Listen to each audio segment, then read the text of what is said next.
चलो देखो, आज पढ़ना है हमें कौन सा पाठ? 11 पाठ, जो क्या है, वृत्तों से संबंधित क्षेत्रफल ज्ञात करना। पहले पहला पार्ट जो होगा इसका इंट्रो का होगा, है ना। हर चीज की जानकारी, हर फार्मूले हम क्या करते हैं, क्लियर कर लेते हैं, उसके बाद हम आगे बढ़ते हैं। चलो पहली चीज हम देख लेते हैं परिधि। परिधि से जुड़ी कितनी चीजें हैं वो चीज हम इस पाठ की ध्यान देते हैं। ठीक है, ये कि बिंदु ले लिया, बिंदु से हम एक निश्चित दूरी पे क्या किए, चाप मार के हमने एक गोला बनाया जिसे ही वृत्त कहेंगे, और यही क्या कहलाती है, वृत्त की परिधि कहलाती है। क्या कहलाती है? परिधि कहलाती है। ठीक है, अब बात परिधि बटे व्यास बराबर क्या होता है, पाई होता है। परिधि बटे व्यास बराबर क्या होता है, पाई होता है। ठीक है, पाई होता है। इसके बटे हम क्या कर लेते हैं, 1 कर देते हैं। ठीक है, कर दिए, तो इसका यहाँ क्रॉस गुणा होगा तो क्या आ जाएगा, परिधि बराबर क्या आएगा, इसका इधर गुणा हो जाएगा तो पाई गुणे क्या हो जाएगा, व्यास हो जाएगा। बताओ यहाँ कोई दिक्कत? अब ये बताओ, जो वृत्त का व्यास है, वृत्त का व्यास हम अभी लास्ट पार्ट जो पढ़े हैं ना 10 पार्ट, तो उसमें हम पूरा व्यास वगैरह सब पढ़ा दिए ना। अब वृत्त का व्यास जो है वो यहाँ से एक गया तो ये त्रिज्या कहला है, इसको हमने यहाँ तक मिला दिया तो ये क्या कहला गया, वृत्त का व्यास कहलाएगा। तो अगर वृत्तों के व्यास को हम d यानी कि डायमीटर, इसको हम क्या लिखते हैं, 2r लिखते हैं कि नहीं लिखते, 2r लिखते हैं ना। वृत्त के व्यास को 2r यानी कि 2 त्रिज्याएं मिलकर एक व्यास का निर्माण करती हैं। तो क्या हम इसकी जगह, व्यास की जगह गुणे 2r लिख सकते हैं? लिख सकते हैं ना, लिख सकते हैं ना, व्यास की जगह 2r। तो यहाँ से क्या फार्मूला बन गया, इसको एक सीक्वेंस से लिख देते हैं। पहले संख्या लिख दिए, फिर 2πr। तो वृत्त की परिधि अगर ज्ञात करने के लिए फार्मूला तुम्हें निकालना हो तो क्या होगा, 2πr। क्या होगा, 2πr होगा। तो ये पूरा ऐसे निकाला जाता है फार्मूला ये। ठीक है, तुम्हें तो केवल रटना है 2πr, है ना, वृत्त की परिधि का फार्मूला। लेकिन अगर कोई बोले कि पूरा निकालना है, कैसे निकालेंगे, तो वृत्त के परिधि और व्यास के बीच एक अनुपात होता है। ठीक है, जो अनुपात का मान होता है वह पाई होता है, और इसको हम क्रॉस गुणा करके इस तरह से क्या कर देते हैं, सॉल्व कर देते हैं, तो ये पूरा फार्मूला जनरेट हो जाता है। बताओ यहाँ तक कोई दिक्कत? बताओ कोई दिक्कत यहाँ तक कोई? अब बात करते हैं कि यहाँ इसका क्षेत्रफल जो है, वृत्त का क्षेत्रफल, तो यहाँ देखो ये पूरा जो है ना, ये अंदर जितना भी है, जितनी स्थान, क्षेत्रफल का मतलब क्या होता है कि कोई भी वस्तु कितना स्थान घेरती है वही उस वृत्त का क्या कहलाता है, क्षेत्रफल कहलाता है। क्या कहलाता है, क्षेत्रफल कहलाता है। तो ये पहला फार्मूला हो गया। दूसरा फार्मूले की बात अगर करेंगे तो वृत्त का क्षेत्रफल क्या होता है, क्षेत्रफल। तो क्या होता है वृत्त का क्षेत्रफल, पाई r स्क्वायर। क्या होता है, पाई r स्क्वायर। ठीक है, ये दूसरा फार्मूला होगा वृत्त के क्षेत्रफल का, ये दूसरा फार्मूला हो गया। ठीक है, पाई r स्क्वायर। अब एक चीज देख लेते हैं हम, यहाँ जो पाई का मान है, पाई का मान जो है यहाँ पर वो क्या है, 22/7। ठीक, अब एक चीज समझना, ये जो 22/7 मान है यह एक परिमेय संख्या है। क्या है, परिमेय संख्या है। ठीक है, और ये जो पाई है ये क्या है, अपरिमेय संख्या है। अब तुम्हारे मन में एक डाउट आ रहा होगा कि है तो इसी का मान, तो एक परिमेय हो गया एक अपरिमेय हो गया, ऐसा क्यों? तो ये मान हम मान लिए हैं, जब हम 22 में 7 का भाग देंगे तो वो भाग जाते जाते एक समय ऐसा आएगा कि संख्या वही संख्या क्या होने लगेंगी, रिपीट होने लगेंगी, दोहराने लगेंगी, है ना। तो उस जब दोहराने लगेंगी वही अंक जब दोहराए जाएंगे तो उसके ऊपर हम क्या लगा देते हैं, बार लगा देते हैं, बार चिन्ह लगा देते हैं। तो जब बार चिन्ह लगा देते हैं तो हम 9th में पढ़े हुए हैं कि वह संख्या क्या कहलाती है, परिमेय संख्या कहलाती है। क्या कहलाती है, परिमेय संख्या। लेकिन अभी तक ये पाई का मान कितने वैज्ञानिक आए और निकल भी गए, लेकिन इस पाई का मान खोजते जा रहे हैं, इसका मान खत्म ही नहीं हो रहा। ना तो कोई भी कंप्यूटर के आंकड़े बता पा रहे हैं, ना तो कितनी भी कॉपीज भर दो इसके मान खत्म ही नहीं हो रहे। समझ में? तो यह जब इसका मान ही फिक्स नहीं हो रहा है तो ये क्या होगी, अपरिमेय संख्या। और इसमें ये भाग दे दोगे तो क्या हो जाएगा, ये एक समय ऐसा आएगा कि फिर वो अंक दो रिपीट होने लगेंगे। समझ में है?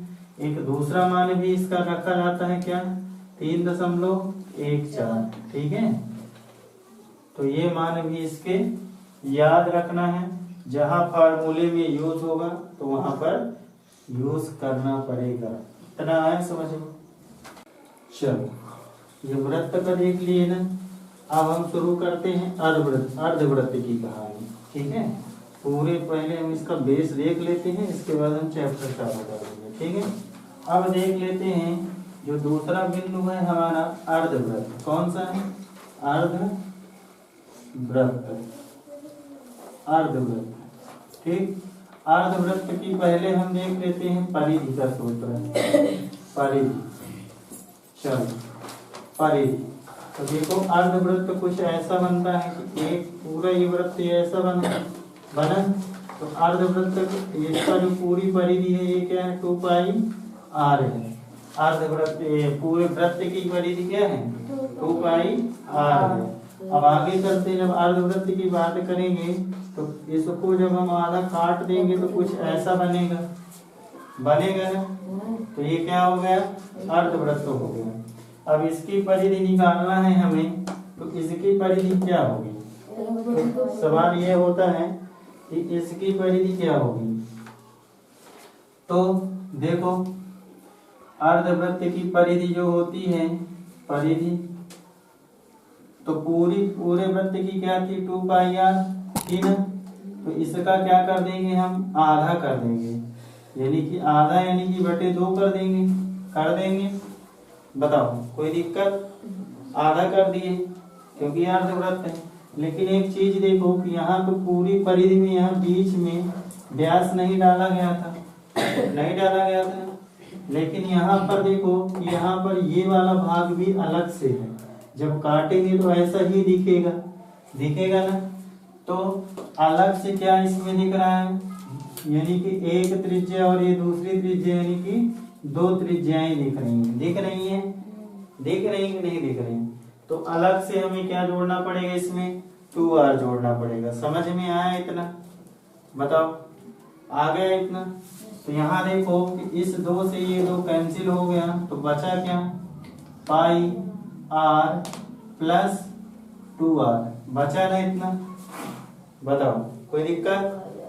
चलो आगे चलते हैं। यहाँ कॉमन देखो क्या दिख रहा है बेटा, r दिख रहा है। तो r हमने कॉमन ले लिया, तो यहाँ बचा क्या, पाई प्लस 2 बचा। और यही क्या होता है, अर्धवृत्त की परिधि का सूत्र होता है, अर्धवृत्त की परिधि का। समझ में आया कि नहीं आया, बताओ। अर्धवृत्त की परिधि का सूत्र समझ में आ गया। इसी का हम क्या देख लेते हैं, क्षेत्रफल देख लेते हैं। क्षेत्रफल यहाँ तो इतने भाग है इसका, है ना।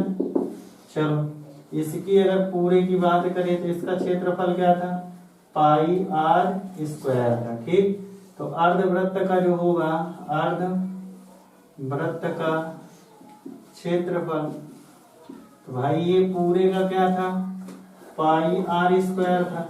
था ना। तो जब आधे के करेंगे, कहाँ ध्यान है तुम्हारा, जब आधे की करेंगे तो यहाँ पर क्या लगा देंगे हम 1/2। अब यहाँ कोई कुछ चीजें कटती तो नहीं, कट रही है, नहीं कट रही है ना। तो यही क्या हो जाएगा, अर्धवृत्त का क्षेत्रफल हो जाएगा। पूरे वृत्त का क्षेत्रफल πr² था, तो आधे का क्या हो जाएगा 1/2 करोगे, है ना। तो ये हो गया तुम्हारा अर्धवृत्त का क्षेत्रफल और अर्धवृत्त की परिधि का फार्मूला। समझ में आया। लंबाई देख लेते, ठीक है। तीसरा फार्मूला है ना, चाप की लंबाई का फार्मूला क्या होता है। पहले इसको बढ़िया से समझते हैं, इसके बाद आगे बढ़ते हैं, ठीक है। यहाँ देखो, एक ये वृत्त हमने बना ली, ये केंद्र हो गया, ठीक है। यहाँ से क्या किए हम कि एक त्रिज्या डाले, दूसरी त्रिज्या डाले। तो यहाँ से समझना बात को कि ये जो नीला वाला भाग हो गया, ये क्या हो गई चाप की लंबाई, और इधर भी जो हो गया वो भी क्या हो गई चाप की लंबाई। तो दो लंबाइयां दिख रही है ना। तो इसको बेटा बोलते हैं लघु चाप। क्या बोलते हैं, लघु चाप। पढ़ा चुके हैं सब, ठीक है। क्यों बोलेंगे, क्योंकि ये छोटा वाला भाग है। और इसको क्या बोलेंगे, दीर्घ चाप। बड़ा है तो इसको क्या बोलेंगे, दीर्घ चाप बोलेंगे। यहाँ पर देखो, यहाँ पर एक कोण बन रहा है ना। यहाँ देखो, यहाँ पर एक कोण बन रहा है, इसको हम क्या नाम देते हैं, अभी थीटा नाम दे देते हैं। क्या नाम दे देते हैं, थीटा नाम दे देते हैं, ठीक है। वृत्त के केंद्र में जो है वो अगर ये किसी भी बिंदु पर अगर हम देखें तो कितने डिग्री का कोण बनता है, तो 360 डिग्री का बनता है। कितने डिग्री का बनता है, 360 डिग्री का बनता है, ठीक है। तो एक होता है लघु चाप, एक होता है दीर्घ चाप, ठीक। तो लघु चाप किसे कहेंगे, जब थीटा का मान क्या हो, 180 डिग्री से क्या हो, से कम हो, तो उसे क्या कहेंगे, थीटा का मान जो है कहे से कम हो, 180 डिग्री से, ठीक है। और जब थीटा का मान 180 डिग्री से क्या हो, अधिक हो, तो उसे ही क्या कहेंगे, दीर्घ चाप कहेंगे। समझ में आए, किसको लघु चाप कहेंगे, किसको दीर्घ चाप कहेंगे, ये चीज समझ में आए। ये थीटा लिखा हुआ, यहाँ पे एक थीटा होता है, ठीक है। यहाँ पे थीटा, यहाँ पर तुम्हें मान दिया जाएगा कि 70 डिग्री, 110 डिग्री, 120 डिग्री, 270 डिग्री, ऐसा दिया जाएगा मान, ठीक है। प्रश्न जब पढ़ेंगे तो अगर 180 डिग्री से कम है तो वो लघु चाप होगा, अगर 180 डिग्री से अधिक थीटा का मान है तो वो क्या कहेंगे, आएगा दीर्घ चाप में आएगा। समझ में आया। अब समझना कि जब हम चाप की लंबाई बेटा ज्ञात करते हैं तो यहाँ पर देखो एक थीटा है, तो हमने एक थीटा लिख दिया। अब बटे में देखो कि किसी भी बिंदु पर जो पूरा कोण होता है वो कितने डिग्री का होता है, कितने डिग्री का होता है, 360 डिग्री का। तो यहाँ पर हमने क्या लिख दिया, बटे में 360 डिग्री। तो फार्मूला रखने में ज्यादा भरोसा न करना, समझ के काम करो। यहाँ पर थीटा है तो हमने थीटा लिख दिया, और पूरा कोण जो है वो 360 डिग्री का अंतरित है, तो हमने क्या लिख दिया, 360 डिग्री। अब वृत्त की जो परिधि होती है वो क्या होती है, 2πr होती है, तो गुणे में हमने क्या लिख दिया, 2πr लिख दिया। तो यही एक तुम्हारा ये अगला फार्मूला जनरेट होके आ गया। समझ में आई चीजें। अब तुम्हारा एक प्रश्न होगा कि लघु चाप का एक दूसरा सूत्र होगा और दीर्घ चाप का दूसरा होगा, तो बिल्कुल नहीं होगा। लघु चाप का भी यही फार्मूला है और दीर्घ चाप की लंबाई का भी यही फार्मूला है। चाप की लंबाई का भी यही फार्मूला है, लघु चाप की लंबाई का भी यही फार्मूला है, और दीर्घ चाप की लंबाई का भी यही फार्मूला है। बस थीटा का मान देखना है कि थीटा का मान अगर 180 डिग्री से कम है तो लघु चाप लिखना है उसको, और थीटा का मान 180 डिग्री से अधिक है तो दीर्घ चाप लिखना है। अगर केवल चाप की लंबाई की बात करें तो चाप की लंबाई बस लिखना है। समझ में आया। तीनों का एक ही फार्मूला है, आ गया समझ में। ठीक, दूसरा फार्मूला भी कुछ लोग बोल देते हैं कि ये दूसरा फार्मूला क्या है, तो उस फार्मूले में क्या डाउट में मत आ जाना। क्या एक फार्मूला होता है कि थीटा बटे 180 गुणे पाई आर। ठीक, एक फार्मूला ये होता है। ठीक, तो क्या इस फार्मूले और इस फार्मूले में कोई अंतर है क्या, दिख रहा है? कोई अंतर नहीं है। पढ़े लिखे हो तो ध्यान देना। क्या ध्यान देना है कि दोनों फार्मूले सेम ही है। ठीक है, बस क्या हुआ है कि इस 2 से 360 को काट दिया गया है ना, तो कितना आ गया, 180 आ गया। लेकिन दोनों फार्मूले एक ही है। ठीक है, या तो इसको लिखो या तो इसको लिखो, आंसर दोनों से उतना ही आना है। समझ में आया? अब बात करते हैं एक अगला कि ये एक, इसको हम एक क्या बोल सकते हैं, लघु त्रिज्य खंड बोल सकते हैं। क्या बोल सकते हैं, लघु त्रिज्य खंड। और इसको क्या बोल सकते हैं, पूरे को दीर्घ त्रिज्य खंड बोल सकते हैं ना। तो एक फार्मूला अगला जो होगा कि त्रिज्य खंड का क्षेत्रफल, त्रिज्य खंड का क्षेत्रफल क्या होता है। तो देखो बेटा, जब त्रिज्य खंड की बात करेंगे तो यहाँ पर एक कोण बन रहा है जिसका मान कितना है, थीटा। कितना है, थीटा। और इसका जो पूरा राउंडिंग होगा वो कितने डिग्री का होगा, 360 डिग्री का। ठीक है, अब एक वृत्त की बात कर रहे हैं तो वृत्त का क्षेत्रफल क्या होता है, पाई आर स्क्वायर। तो हमने पाई आर स्क्वायर का क्या कर दिया, गुणा कर दिया। तो ये क्या बन गया, त्रिज्य खंड का क्षेत्रफल बन गया। अब बात करते हैं कि क्या लघु त्रिज्य खंड का यही सूत्र होगा और दीर्घ का भी यही सूत्र होगा, तो बिल्कुल यही सूत्र होगा। ठीक है, तो ये एक अगला फार्मूला हमें मिल गया कि लघु त्रिज्य खंड या दीर्घ त्रिज्य खंड या त्रिज्य खंड का क्षेत्रफल क्या होता है, थीटा बटे 360। पूरे वृत्त का क्षेत्रफल क्या होता है, पाई आर स्क्वायर का हम क्या कर दिए, गुणा कर दिए। तो ये क्या बन गया, त्रिज्य खंड का क्षेत्रफल बन गया। ये बात भी समझ में आ गई बढ़िया से। ठीक है, वृत्त खंड की बात करते हैं, वृत्त खंड। चलो वृत्त खंड की बात करते हैं। एक हम क्या बना लिए, वृत्त बना लिए। ठीक, यहाँ पे एक केंद्र हो गया, यहाँ से हम क्या किए, एक जीवा डाले, यहाँ से हम दूसरी जीवा डाले, यहाँ से कई सारी जीवाएं डाल सकते हैं। तो ये एक जो जीवा गई है ये वृत्त की क्या हो गई, व्यास हो गई। तो यहाँ एक आ सकता है ऑब्जेक्टिव में कि वृत्त की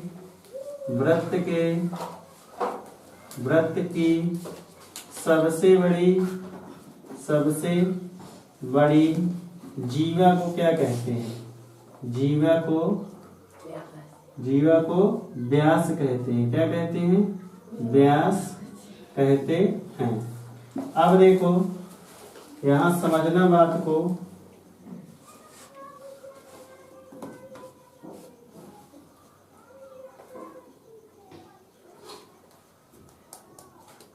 कि जब ये वृत्त का व्यास डाल दिया गया एक, तो ये क्या किया, वृत्त को 2 भागों में डिवाइड कर दिया। एक ये वाला भाग हो गया और एक ये वाला भाग हो गया, 2 भाग हो गए ना वृत्त की। तो यहाँ देख रहे हो कि ये एक छोटा भाग है, तो इसको हम क्या कहेंगे, लघु वृत्त खंड। और इसे क्या कहेंगे, दीर्घ वृत्त खंड। माइनर सेगमेंट और मेजर सेगमेंट पढ़ाए थे तुम्हें, पढ़ा दिए है ना, सब बता के रखे थे। ठीक है, चलो तो अब हमें यही लघु वृत्त खंड और दीर्घ वृत्त खंड का हमें क्या निकालना है, क्षेत्रफल निकालना है। तो कैसे निकाला जाएगा, प्रश्न ये उठता है। ठीक, तो समझना बढ़िया से। पहले हम देख लेते हैं कि लघु वृत्त खंड का क्षेत्रफल क्या होगा। ठीक, लघु वृत्त खंड का। अब याद रखना कि अभी तक जितने फार्मूले लगाए हैं, त्रिज्य खंड का लगाए, लघु त्रिज्य खंड, दीर्घ त्रिज्य खंड, तो उनका सबका एक ही फार्मूला था ना। लेकिन यहाँ पर ये वृत्तखंड वाले में दोनों के अलग अलग फार्मूले होंगे। इतनी चीज हमें दिमाग में रखना है, ठीक है। तो लघु वृत्तखंड का निकालना है तो बेटा बढ़िया से चित्र में समझना, ठीक है। यहाँ से ये क्या है, वृत्त का केंद्र है, यहाँ से हम क्या करिए, त्रिज्यखंड डाल दिए त्रिज्यखंड। तो ये पूरा भाग जो कहलाएगा, ये वृत्त का क्या कहलाएगा, त्रिज्यखंड कहलाएगा। क्या कहलाएगा, त्रिज्यखंड। ब्लैक वाला दिख रहा है, ये पूरा क्या कहलाएगा, त्रिज्यखंड। फिर यहाँ से ये वाला भाग क्या है, वृत्त, एक ये वाला भाग भी है त्रिज्यखंड भी है ना। तो पूरा त्रिज्यखंड जब हम निकालेंगे तो पूरा त्रिज्यखंड का क्षेत्रफल, यहाँ पर एक थीटा कोण बनता है ना। तो क्या फार्मूला होता है कि थीटा बटे 360 कल बताए थे, है ना। और पूरे वृत्त का क्या होता है, पाई आर स्क्वायर, ठीक। अब देखो बेटा, मेन मुद्दे की बात जो समझना है वो समझो कि मेन मुद्दा ये यहाँ पर ये है कि ये एक अलग से क्या है, यहाँ पर एक त्रिभुज है। क्या है, त्रिभुज है ना। तो इस त्रिभुज का मान हमें इसमें क्या करना पड़ेगा, घटाना पड़ेगा, ठीक है। क्योंकि ये पूरा त्रिज्यखंड यहाँ से यहाँ तक का भाग हो गया ना ये। अब ये जो त्रिभुज है इसको हमें घटाना पड़ेगा, तो लिखेंगे कि त्रिभुज का क्षेत्रफल, ठीक है। अब याद रखना कि जैसे मान लो थीटा का मान 60 डिग्री दे दिया तो समबाहु त्रिभुज हो जाएगा, ठीक है। अगर 90 डिग्री दे दिया तो समकोण त्रिभुज हो जाएगा। तो सबके क्षेत्रफल का सूत्र अलग अलग होता है, ठीक है। तो वहां पर क्षेत्रफल का सूत्र सबका अलग अलग लगाना। इससे अच्छा कुछ ऐसा काम करते हैं कि ये गचर पचर वाला काम ही हटा देते हैं, ठीक है। एक सीधा सा फार्मूला हम लिख देते हैं। ध्यान ये भी देखना, बेसिक है ऐसा नहीं है, ठीक है। ध्यान इसको भी दिए रहना, ठीक है। सबसे अच्छा क्या है कि लिख दो तुम थीटा बटे 360 और pi r square minus 1/2 r square sine theta. ये होता है क्या, लघु वृत्तखंड का क्षेत्रफल का सूत्र होता है। समझ में आया, किसका क्षेत्रफल हो गया, लघु वृत्तखंड का क्षेत्रफल का सूत्र हो गया। इतना तक आया समझ में। यहाँ पर ये पूरे थीटा उठा के मान रखना है, यहाँ साइन थीटा का जो मान रहेगा वो रखना। साइन थीटा का मान अभी तुम त्रिकोणमिति में पढ़ चुके हो, ठीक है। तो वहां से तुम्हें मान रखना है।